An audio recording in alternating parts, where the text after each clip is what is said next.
Hello అండి, అందరికీ నమస్కారం. హైదరాబాద్ లో బోధనలు కంప్లీట్ అయిపోయిన తర్వాత ఇంకా నెక్స్ట్ వీక్ అయితే మేము ఇక్కడ నైవేద్యం పెడతాము పోచమ్మకి. ఇంకా మంగళవారం వరకు ఆషాఢం అయితే కంప్లీట్ అయిపోతుంది కదా, అందుకని లాస్ట్ సండే అని ఇంకా సండే రోజు అయితే నైవేద్యం పెట్టేశాము.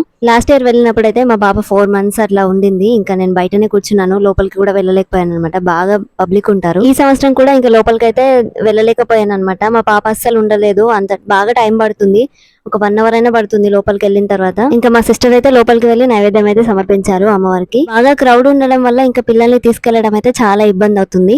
ఇంకా అందుకే మా సిస్టర్ అయితే వెళ్ళింది అనమాట లోపలికి. ఒక్కొక్కరికి ఒక్కో ఆచారం ఉంటుంది కదా, ఇంకా మేమైతే తోటకూర, పూరీలు అండ్ బెల్లం అన్నము, ఇంకా తెల్లన్నము, పెరుగు ఇవైతే నైవేద్యం పెడతాము అమ్మవారికి. తెలిసినంత వరకు అయితే మా ఇంట్లో అయితే ఇంకా బోనం తీయడం అయితే ఎవరు చేయలేదన్నమాట. ఇంకా ఓన్లీ ఇలా నైవేద్యం అయితే తీసుకెళ్తాము, కానీ ప్రతి సంవత్సరం ఖచ్చితంగా వెళ్తాము.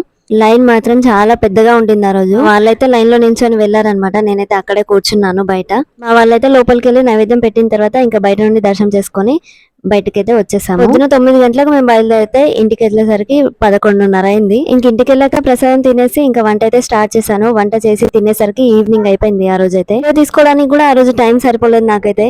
ఇంకా ఇది ఈ రోజు వీడియో నచ్చితే లైక్ చేయండి అండ్ ఛానల్ ని సబ్స్క్రైబ్ చేసి పెట్టుకోండి. నెక్స్ట్ వీడియోలో కలుద్దాం.